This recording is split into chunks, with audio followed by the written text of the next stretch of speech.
you wanted the best, you've got the best podcast. The hottest podcast in the world. The Chris Voss Show, the preeminent podcast with guests so smart you may experience serious brain bleed. The CEOs, authors, thought leaders, visionaries, and motivators. Get ready. Strap yourself in. Keep your hands, arms, and legs inside the vehicle at all times, because you're about to go on a monster education roller coaster with your brain. Now, here's your host, Chris Voss. Hi, this is Voss here from thechrisvossshow.com. There you go, ladies and gentlemen. Welcome to the big show. We certainly appreciate you guys. As always, the Chris Voss Show is a family that loves you but doesn't judge you, at least not as harshly as your family. As always, you can further show your family, friends, and relatives. Go to goodreads.com/Chris Voss, linkedin.com/Chris Voss, Chris Voss, one of the TikTokity, and all those crazy places on the internet. We have an amazing young man on the show with us today. He's got his newest book out called The Jersey Death Squad, A Journey to Kill Jessie Freeman. Came out May 1st, 2024. Mark Benning is going to be joining us on the show here in a second. We're going to be talking to him about his insights, his new book, and why you're going to want to pick it up from wherever fine books are sold. Mark is a New Jersey native living in North Jersey, currently with his lovely wife and sweet dog Lola. He's a very creative person. He's a musician, moss artist, publishing author, the director of a technology company. His approach to life is to find a creative angle, no matter what he's involved with. He does not believe that we ever have a perfect life. There is more to learn, more to do, and ways to do life better. He doesn't believe that he will ever reach the finish line in life, and he feels that we can do better every day. We certainly can. That's why we have people like him on the show. Besides doing technology, he's also the drummer for a band named Southern Stew, who's a Southern rock cover band. I would hope so, because if they're like doing, I don't know, a new wave, it might be kind of weird with that name, Southern Stew. So there you go. Welcome to the show, Mark. How are you? Thank you so much. I really, really am very grateful to be here. I am great. Having a great time with the book. Lots of great gigs coming up with Southern Stew. So yeah, things are good. Thanks. There you go. So give us a .coms. Where do you want people to find you on the interwebs? My website is Mark Medding Author, and that's MEDING author.com. You can find me on Facebook, Instagram. I do have a TikTok account. And LinkedIn, of course, and my books are sold. My book is sold on, Audible. It's in paperback, and it's also on Kindle, all on the Amazon platform. So easy to find. Pick a platform and go for it. There you go. So give us a 30,000 overview of this new book that you've just put out. Thank you. Yeah, appreciate you asking. This book came from a personal experience that I had when I was a kid. I grew up in the 70s, 80s, at a time where, you got on your bicycle in the morning and you went out and found your friends and spent all day in the woods and creating adventures and various other things and seeing what trouble you could get into and all of those wonderful things. And at the time, I grew very close with a couple of friends, and we, through an experience we had, we decided to create this pact that if any one of us would ever become either mentally or physically disabled or a burden to our family and friends, that kind of thing, that the other members of the pact would have to take that person out. Wow. And that's the premise of the book. That's that, right? So don't let the title scare you. I mean, it's the Jersey Death Squad, A Journey to Kill Jessie Freeman. Yeah. So it comes out pretty hard, but that's kind of the comedy of the book. Even though there's a pretty intense storyline, there's a ton of dark comedy. So these boys, they grew up, and it's, I don't necessarily think it's just a Jersey thing, but there's a certain way that we grew up, but breaking each other's chops, constantly, and and all that stuff. And so there's a lot of that in the book. And then so the flip side to the premise of this book is, so the pact is made when they were in their teens. So flash forward 30 years later, these boys are now men with lives and things like that. And still, the bond is very, very, very strong and very close, and the love that they have for each other is quite strong. Mm-hmm. But life has moved on. But one of the members of the group of the pact ends up kind of qualifying for the terms of the pact, right? Something happens, and the whole journey is the men find out what happened to their friend, and for whatever reasons they have to drive from New Jersey to Colorado, and that's really the journey, is really in the car, and the experiences and the adventures and the flashbacks to the anecdotes of stories that some of the experiences they had, a little bit of trouble that they got into when they were kids. There's flashbacks of that, and it really paints the picture about what friendship and it was like back then. I think it's still like that now, but it's a little different, I think, for kids maybe. But back then, there was so much going on in your life that we relied on each other to get through those things, and that bond was unbreakable. There you go. You're right, and that flows through the book, and the love that these boys have for each other. Still, 30 years later, as you read the book, even though there's incessant chop busting, there's so much love and respect and loyalty. Yep. It's you said in the green room, you were saying it's a mix between two different genres or two different popular shows.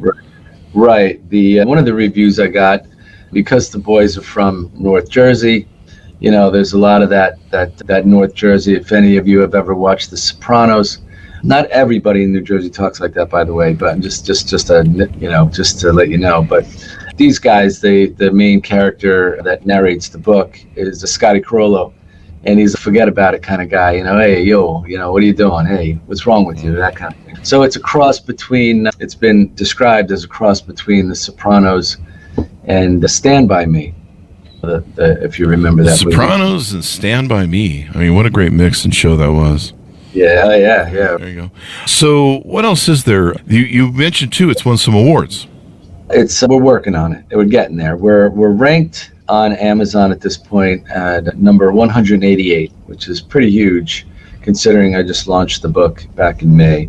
Sales are going very well, and that's good. People are really drawn to it. So we're trying to break 100. We want to get in the top 100. And so right now I'm ranked at 188 and pushing hard to get the word out about the book. So doing podcasts like this, and did some radio shows and things like that just to get the word out.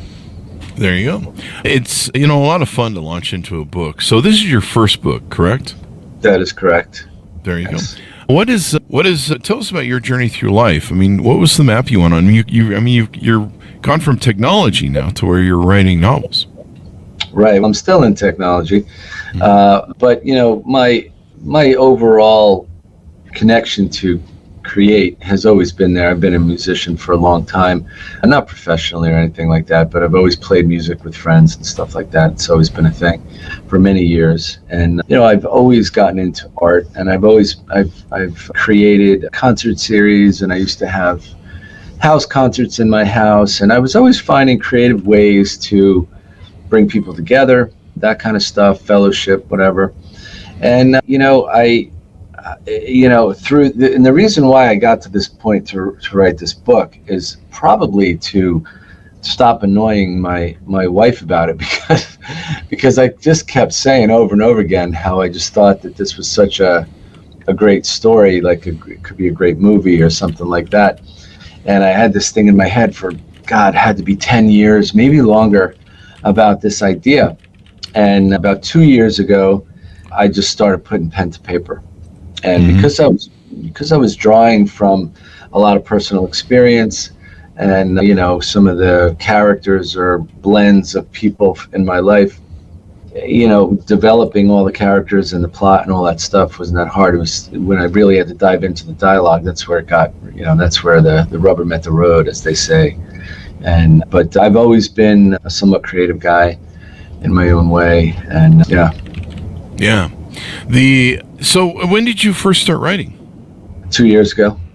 All right. So did you write before that? Was there any inkling that you had this talent? No, I had a story, and that's what spawned the writing, to be quite honest with you, and not even realizing that I had an ability to do it. I just, like I said, a couple of years ago, I started putting pen to paper, and off I went. and this turned out. When you have a story that's so relatable, and it motivates you. It motivates you to really want to get the story out, and that was my main goal. Was I got completely filled up by it and excited by writing. It was daunting, but it was fun. There you go.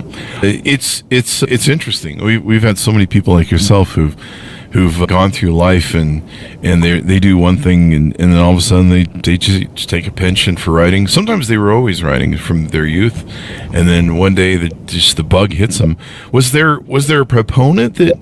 Was there anything that happened, like a lot of people wrote over COVID? Like COVID created so many authors, it wasn't even funny. People are just like, I guess I'll write something. My personal life was filled with lots of chaos most of my life and stress and things like that. And about a little over 8 years ago, I decided to do something about that. And I really started to work on myself and clean house and take care of things that were in my way, that were blocking me from even being able to get to the point where I would be able to write something or even be fully present for something like this. So honestly, I mean, this journey might have started 20 years ago if I wasn't in my own way. Sometimes the biggest obstacles we have in our life are ourselves. That is true. And I can attest to that. I think I've always been my biggest obstacle for anything that's been good in my life. And I've always been my biggest obstacle, but it's because I ate too many tacos, clearly. I find myself on my way constantly, like literally in front of the mirror. I like that. I feel you. Yeah. You didn't have to agree with me, though. No, I could only see it from the head. That's true. I'll take that defense. I can relate.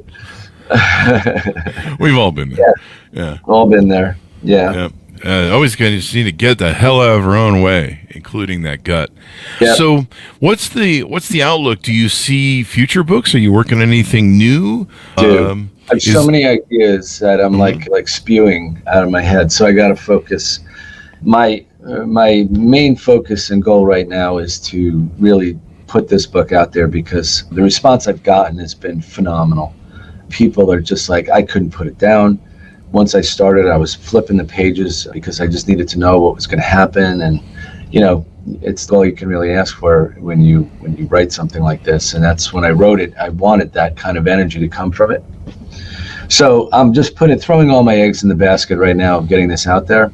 And naturally, when things kind of take off on their own and kind of start happening, I'm going to circle back. Somebody mentioned that they would love to see a sequel to this, see what happens after. And I've kicked that idea around. And then I have another idea that's completely unrelated to this book that's, kind of has a little bit of a spiritual bent to it, but an adventure. Yeah. We have so many authors on. They create these I don't know what you call them, lines or lineages of their characters, and sometimes they have multiple lineages or multiple lines of characters and plots, and sometimes they even interweave the multiple different ones they have into where they cross over. And I'm sure there's like a term for it, but it's pretty wild, and people like that. One thing, people really get into the characters of books. I don't want to tell you what to do, I'm just giving you suggestions. But no, I appreciate that. Yeah, no, if you like that kind of writing where there's heavy character development in this, you really learn about the characters through past experiences that they've been through and stuff like that. You really learn a lot, and it's very character driven, and the storyline, there's a lot of banter and dialogue between the characters because they're in a car driving to Colorado. There's just a lot of stuff that comes up, so you learn about them in the beginning a little bit as the characters develop, but then you really start to get to know them and understand them as you start to read through the book. And that was the ride I wanted people to be on, is wow, and then you understand like how these 4 different people that are 4 completely different characters have kind of connected in a way that you normally wouldn't think they would, because they're all different, but yet there's a bond that's unbreakable. Yeah. Really cool. How do you tell the story? Is it through each of the boys' voices and views, or is there a narrator over it all? Or Yeah, no, thanks for asking that. There is a narrator. Out of the 4 boys, there's one of the characters is Scotty, and Scotty ends up being the narrator of the book. And he's a real, it's Scotty Carollo, and he's got a real, New Jersey kind of way about him. He's Italian, and his dialect and his communication is what kind of brings out the dark comedy in the book. Mm-hmm. There's some really funny points in the book. There you go. So it should be pretty interesting and a lot of fun. What was that Stand By Me, was it? You said it was like? Sopranos meets Stand By Me. Stand By Me. That was a book that a lot of kids identified with. I mean, a lot of young men, a lot of men identified with that. Because we used to do that, as being the latchkey kids back in the day. I don't know the kids nowadays would do that. They wouldn't be wandering through the woods finding bodies and well, I don't know about you, but I spent as little time in my house as possible when I was young. I was out the door as soon as I could. Oh. I didn't have a choice. My mom was like, "You kids get the hell out of the house and don't come back till dinner." Yeah, so, go kick a can down the street or something. We were latchkey kids. I don't think my parents even knew what I did for most of my childhood. How many miles I rode my bike? No idea. I'd ride to different counties and stuff. And like nowadays, what I did in a day would give most parents a freaking heart attack. Where'd he go? Oh my gosh. I know it would me because I know, Yeah. But I'd wreck my bike all the time and come home bloody, and I'd just be like, yeah. That was the joke too. Is you didn't come home unless you were hungry or hurt. I love it. Or unless mom started calling your middle name around dinner. Right. Yeah. I heard somebody once on Facebook make a joke about like how parents had to be reminded that they had kids, that there was actually the PSA. Yeah, there was. I see it every now and then. I'm like, motherfucker. Do you know where your children are? It's 10 o'clock. Holy shit, I haven't seen them since 8 o'clock this morning. That's right. Yeah, we have children? Do we have children, Margaret? Yeah, they had Andy Warhol. It had Andy Warhol, I think David Bowie. It had all these stars on it. Cyndi Lauper, I think, was on it. And I saw it a month or two ago. And it was pretty fucking wild. And it was the PSA of it's 10 o'clock. Do you know where your children are? And they had all these stars that were doing the PSA. And it was Andy Warhol. I believe it was Cyndi Lauper. It was Grace Jones. I think David Bowie was on it. Like all these rock stars and famous people were like, "Do you know where your kids are?" So really had to market to the parents to really pay attention. Do you know where your kids are? Do you know where your kids are? I mean, I would stay out as long as I could, and and even then, after dinner, I'd go out again. But we were latchkey kids. But my friends did all that stuff that you talk about in the book. So we did the Blood Brothers thing, where I think we got it from Tom Sawyer or Huckleberry Finn or something. Was that where we got Blood Brothers? So we cut our palms. And we tied them together, so we became blood brothers. We did that whole thing with a friend of mine. I'm still friends with him to this day. I'm not sure I'd die for him, but our pact. I'll send a card. Our pact with my friends was a little less sophisticated. It was more we were drinking Southern Comfort and smoking weed, but it still has the same. Same impact when you're 15, that'll do it. There's no bloodshed, but I remember it was weird because we became friends years later on. We found each other through Facebook, and I had forgotten about it. He reminded me. He goes, "You know we're blood brothers," and I was like, "What?" And then he reminded me, and I was like, "Yeah, we did that in the woods, huh?" Yeah, wow. And but yeah, the stuff that we used to do is crazy. So the great thing about books like this is they harken back to that era. They remind us of the innocence of childhood, or maybe we weren't so innocent at that point in childhood, or what we were gallivanting around, breaking into things. And I don't know, we were always wandering around construction sites and things. And Chris, you just really touched on something that was another goal of this book, and you just kind of nailed it a little bit when you said, it was such like looking back on it now, it was such an innocent time. It was such a pure, it just felt pure to me. There was no distraction of social media. There was no distraction there might have been distractions in our homes and whatever. Of course, my life wasn't perfect and neither was anyone else's. But that aside, we had each other, and it didn't matter what was going on. We had each other, and that was like our salvation of dealing with anything else. We were like, as long as that innocence and that time it feels very pure to me. Mm-hmm. Even today, it was just hanging out, going into the woods, like you said. I mean, I lived in a town called Oakland, New Jersey, and where this book is actually set. I call it Oakburg in the book. But my whole backyard was nothing but woods, and we used to just get bikes and go down to the river and hang out. And it's funny too, because you mentioned parents. There was no plan. There was just like, we're gonna go, and sometimes you end up 3 towns away somehow because of something. But yeah, I mean, couldn't be more pure and free, I felt. Yeah.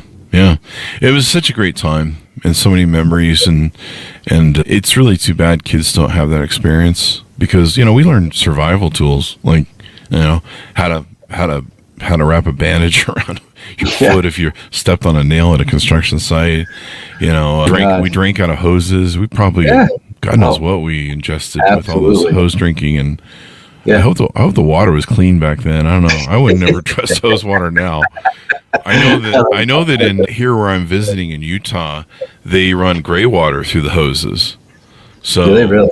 Yeah, so they're like, hey, don't drink that stuff. They have a 2 different tier water system. They have water for your yard, and they have water for whatever else you want. Oh, at least I assume it's separate. Yeah, you hope, right?